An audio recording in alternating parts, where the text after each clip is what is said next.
네, 안녕하세요. 오늘 라이브 한번 켜봤습니다. 낮인데 제가 윤석열 대통령 구속 취소 이 사안이 지금 너무나 조금 중차대한 것 같아서 좀 여러분들께 드릴 말씀이 있어서 라이브 한번 켜봤습니다. 제가 주말 동안에 뉴스를 봤는데 와, 이 윤석열 대통령 구속 취소가 인용됐더라고요. 제 입장에서는 굉장히 깜짝 놀랐어요. 여러분들은 어떻게 받아들이셨는지 좀 많이 궁금합니다. 근데 이 구속 취소라는 것이 인용된 거 그게 뭐 적법하냐 적법하지 않냐, 자 그런 것도 문제가 되겠지만 거기서 더 나아가 가지고 제가 그 법원의 결정문을 좀 확보해서 보게 되니까 이게 총 재판 중에서 내란 형사 재판 그 자체에도 굉장히 큰 영향을 미칠 수 있어 가지고 그 내란 형사 재판이 과연 유지될 수 있을까 하는 그런 의문이 들더라고요. 그래서 이게 공소 기각 사유가 되느냐 안 되느냐. 자, 그래서 내란의 형사 재판을 결국 검찰이 이걸 취소하고 다시 재판을 걸어야 되는지 문제하고도 이게 맞물려 있거든요. 그래서 그 부분 좀 다뤄보려고 제가 낮에 라이브 진행하게 됐습니다. 자, 일단 법원에서 내린 구속 취소 사유부터 조금 살펴봐야 될 것 같아요. 이 뭐 뉴스들에서도 많이 나왔는데 이게 날짜가 아닌 시간으로서 구속 기간을 계산해야 된다. 자, 이런 논리로 취소를 했어요. 그러니까 윤석열 씨 같은 경우에는 구속 기간이 만료가 된 후에 9시간 후에 기소가 됐기 때문에 그 기소 자체가 위법하고, 그리고 구속 기간을 넘겨가지고 추가적인 구속을 했기 때문에 그것도 구속 취소 사유가 된다라고 본 겁니다. 제가 예를 한번 들어볼게요. 우리가 오늘이 3월 10일이죠. 자, 3월 10일 날 지금 구속영장 청구를 넣어가지고요. 법원에서 33시간 동안 심사를 했다고 해봐요. 자, 그러면 하루하고도 9시간이죠. 자, 그러면 과거에는 법원에서 오늘 그리고 내일 24시까지는 구속을 해도 된다. 자, 그만큼 기간이 늘어난다라고 봤는데 지금 많이 달라진 게 뭐냐면 이제는 딱 33시간만 넣어야 된다. 그거를 초과해서 넘어가지고는 구속을 해서는 안 된다. 자, 그렇게 본 거예요. 이게 과거에 모든 지금 뭐 한 50년 동안 형사소송 진행되면서 구속사건에서 거의 처음으로 적용되는 룰입니다. 그리고 두 번째로는 공수처에서 수사권을 가지는지가 불분명하다. 자, 공수처는 직권 남용에 관해서는 수사권을 가지는데 이 내란죄에 관해서는 공수처법에 수사권을 갖는다고 이게 명백하게 적시가 안 돼 있다. 근데 그렇게 수사를 하는 것이 맞느냐? 수사권이 없는 데서 조사를 해가지고 기소를 한다. 야, 이것은 위법한 수사와 그에 터잡은 기소가 아니냐. 자, 이렇게 보는 거죠. 그래서 법원의 전체적인 취지는 이번에 구속 취소 재판을 하면서 위법성 있는 부분을 좀 털고 갈 필요가 있다. 제대로 이게 잡아져야 된다라고 해서 구속 취소를 인용을 해놓은 겁니다. 자, 이게 사유를 살펴보면 법원이 왜 위법성을 털고 가야 되냐라고 봤냐면요. 이게 형사소송법 327조에 이런 규정이 있어요. 다음 각호의 경우에는 판결로서 공소 기각에 선고를 하여야 된다. 자, 2호를 보게 되면 공소 제기의 절차가 법률의 규정에 위반하여 무효일 때 이런 규정이 있습니다. 자, 법원에서는요. 이게 이번에 봤을 때 공소 제기의 절차가 구속 기간 만료 시일 내에 공소 제기가 돼야 되는데 그게 이루어지지 않았죠. 자, 첫 번째로 법률에 위반된다고 본 것이고요.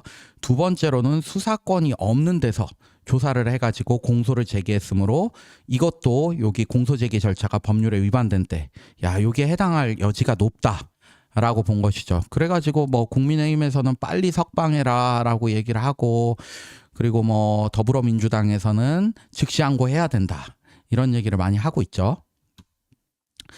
자, 근데 법원의 이번 구속 취소 결정이 문제점이 없는 게 아닌 것 같아요. 제가 봤을 때는 분명히 문제점이 있는 것 같아요. 일단 윤석열 대통령에 대해서 한번 이렇게 풀어줬잖아요. 그러면 재구속이 절대적으로 불가합니다. 왜냐? 여기 형사소송법 208조에 뭐라고 써져 있냐면요. 검사 또는 사법경찰관은 구속되었다가 석방된 자는 다른 중요한 증거를 발견한 경우를 제외하고는 동일한 범죄 사실에 관해서 재차 구속하지 못한다. 자, 이런 제한 규정이 있어요. 이 규정은 한 번 구속됐다가 풀려났는데 이 사람이 또 수사기관에서 반복으로 하게 되면 인권 유린에 해당한다. 그렇기 때문에 진짜 중요한 증거 발견한 경우에만 재차 구속할 수 있다. 자, 이런 취지를 둔 것인데, 근데 이게 윤석열 재판에서는 어떤가요? 이미 다른 중요한 증거들이 다 공개가 됐잖아요. 수집이 된 상태고요.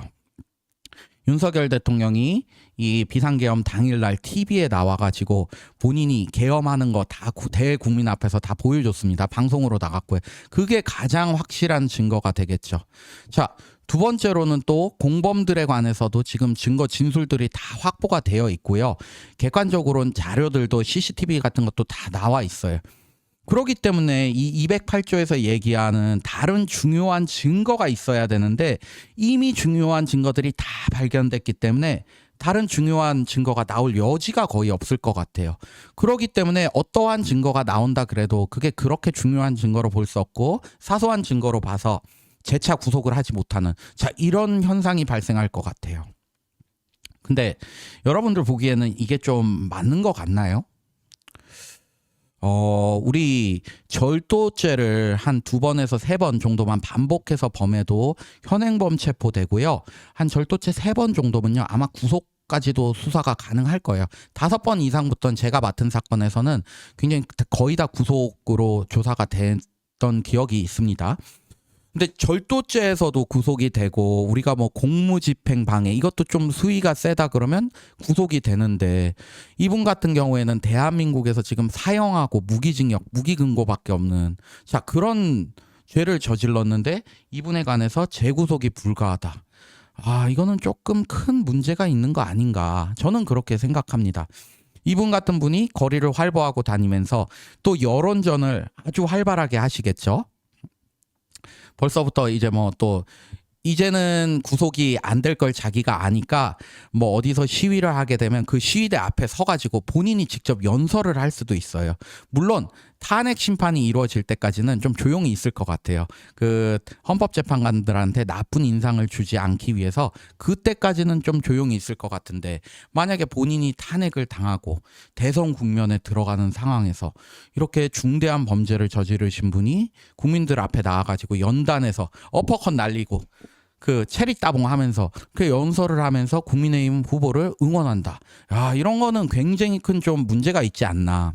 그리고 뭐 다음 대통령들한테도 비상계엄은 뭐 언제든 뭐 누구든 할 수 있다. 자, 이런 인상도 줄 수 있고요.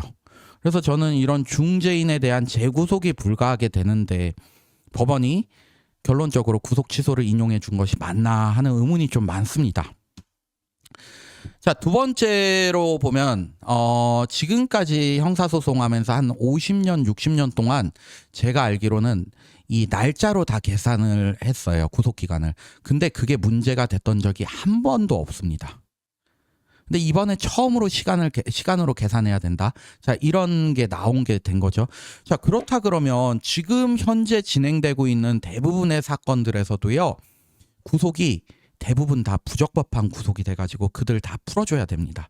자, 하다못해 제 의뢰인 중에 구속되신 분도 그러더라고요. 아니, 윤석열 대통령도 시간으로서 계산을 하는데 그러면 당연히 우리 아들도 시간으로서 계산을 해줘가지고 지금 석방돼야 되는 거 아니냐. 변호사님, 보석 신청, 구속 취소 신청, 구속 적부심 신청 바로 넣어주세요 라고 얘기를 하시더라고요.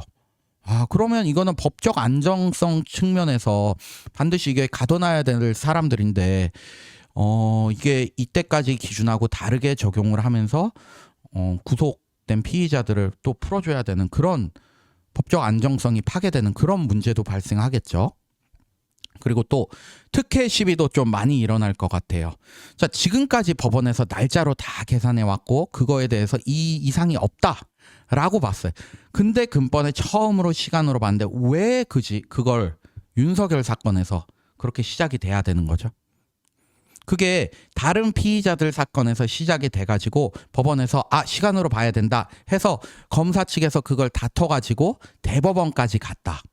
자, 그래가지고 이게 시간이 이제는 합법적이다라고 봤다 그러면은 문제는 안 되겠지만, 이거 대한민국에서 지금 가장 관심을 많이 받고 있는 사건에서 굳이 이 사건에서 처음으로 시간 적용을 했다. 이거는 충분히 법원이 특혜 시비에도 휘말릴 수 있을 것 같아요. 안녕하십니까? 자, 그리고 공수처법, 이것도 저는 문제가 있다고 봐요. 공수처법에 수사 권한이 불명확하다. 수사 권한이 없는 데서 조사를 해서 기소를 한 것은 문제가 있는 공소 제기에 해당한다. 맞아요. 그렇게 볼 여지도 있겠지만요. 이게 단순히 또 그럴 수 없는 게 공조수사본부라는 것이 또 형성이 됐었잖아요. 어디가 있었죠? 경찰의 국가수사본부가 있었고요. 공수처, 고위공직자범죄수사처, 그리고 국방부, 이렇게 세 개가 합동으로 조사를 해가지고 지금 기소에 이른 것인데, 이게 반드시 공수처만 개입된 수사냐? 그렇게 보기도 조금 어렵지 않을까요? 그러려면 공조본이라는 것이 왜 생겼고, 경찰도 국가수사본부 두고 나서 다른 피의자들 공동, 또 다른 내란 범들 다 조사를 했었잖아요. 그리고 검찰에서도 경찰 수사 기록을 가지고 또 공소 제기를 했다고 얘기도 나오고요. 자, 그렇다 그러면 이것은 단순 공수처만이 수사를 한 것으로 볼 수는 없고, 공수처법에 그렇게 내란죄에 관해서 수사 권한이 없다 그래도 그런 사소한 위법 정도는 경찰이 개입했으므로 좀 치유가 됐다.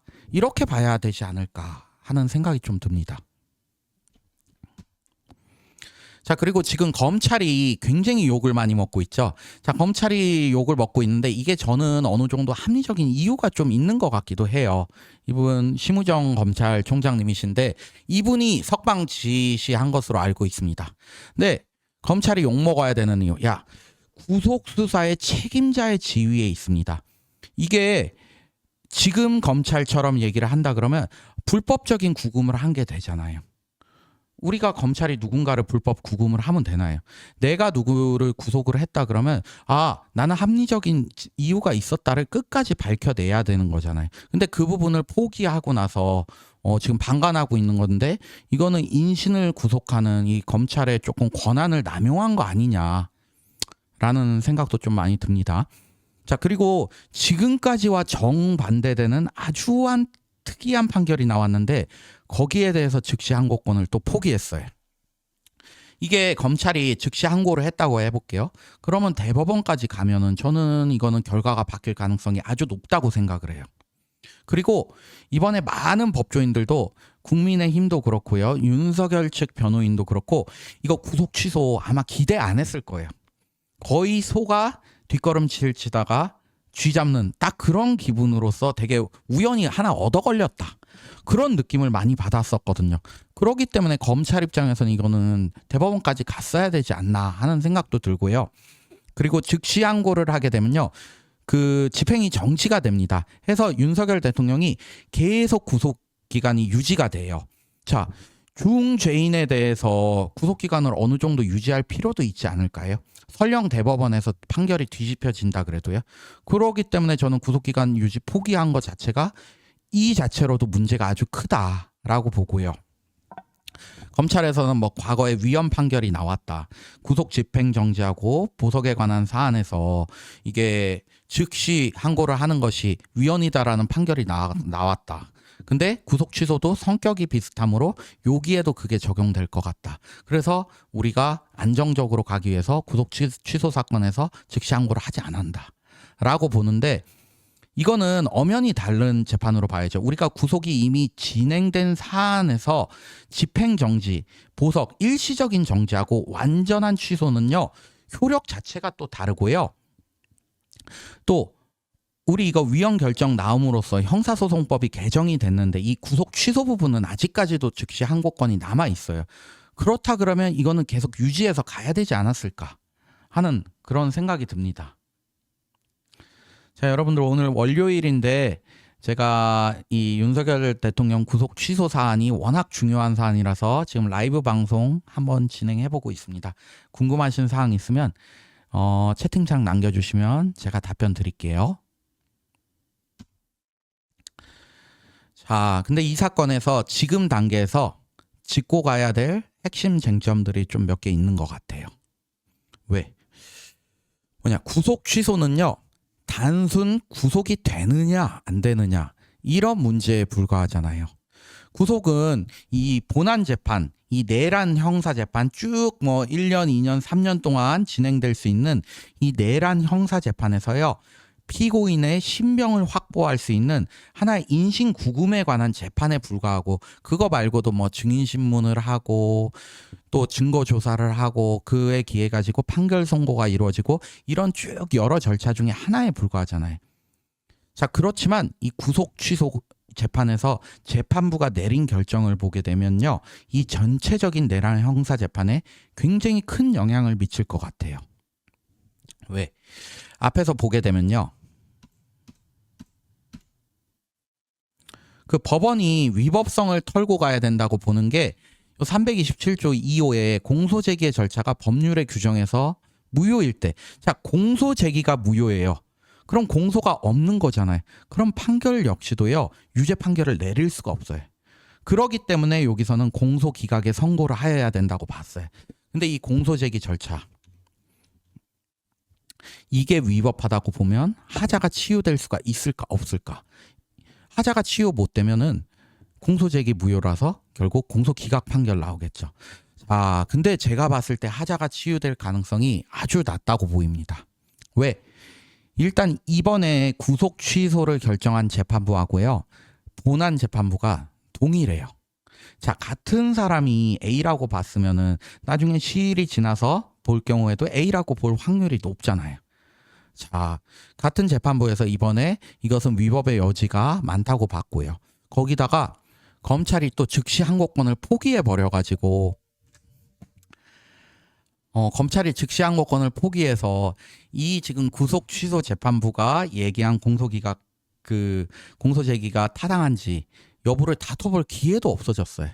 그러기 때문에 본안 재판부도 같이 볼 확률이 높다라고 일단 보이고요. 두 번째로 공소 제기의 절차의 정당성 문제는요, 최초 공소 제기 시점을 기준으로 판단을 해야 되잖아요. 근데 지금에 와서 공소 제기의 상황을 바꿀 수가 있나요? 이미 과거에 벌어졌던 일이잖아요. 바꿀 수가 없어요. 그렇기 때문에 이 하자 치유가 굉장히 어렵다. 지금에 와서 어떤 조치를 취한다고 해도 공소 제기 당시에 이미 있었던 하자는 치유할 수가 없다. 자, 이렇게 볼 여지가 아주 높겠죠. 그러면 어떻게 해야 되느냐? 자, 향후 내란 형사재판의 행보는 재구속은 불가합니다. 윤석열 대통령에 관해서 새로운 중요한 증거가 나올 여지가 거의 없기 때문에요, 불구속 상태에서 재판이 진행될 겁니다. 그리고 검찰은 이 공소제기 절차의 하자를 치유하기 위해서 현 재판을 아마 공소를 취하할 겁니다. 취소한다는 의미하고 동일하겠죠. 그리고 수사권이 법원에서 봤을 때 수사권에 관해서 더 이상 다툼이 없는 이 경찰로 하여금 재조사를 하게끔 시킬 것으로 보이고요. 그리고 경찰에서 재조사를 해가지고 올리잖아요. 그러면 검찰이 다시 재기소하지 않겠느냐. 자, 이런 절차가 유력해 보입니다.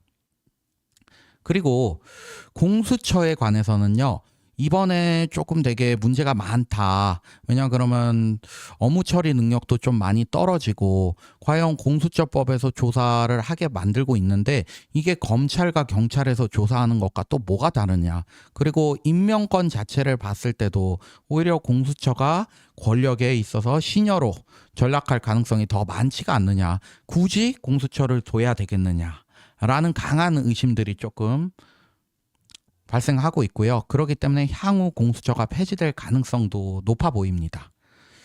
자, 오늘 이렇게 좀 다뤄봤는데요. 단순히 이게 구속 취소 재판에서 나아가서 이게 아마 형사재판 자체가 취하가 된다 그러면 정말 많은 국론 분열, 그리고 향후 선거에도 지대한 영향을 미칠 것 같습니다. 그래가지고 검찰하고 법원에서 좀 그런 부분까지 고려해서 좀 앞으로 결정을 내렸으면 좋지 않겠느냐라는 생각이 듭니다. 자, 또 내일도 라이브 방송으로 낮 시간에 한번 찾아뵙도록 하겠습니다. 감사합니다.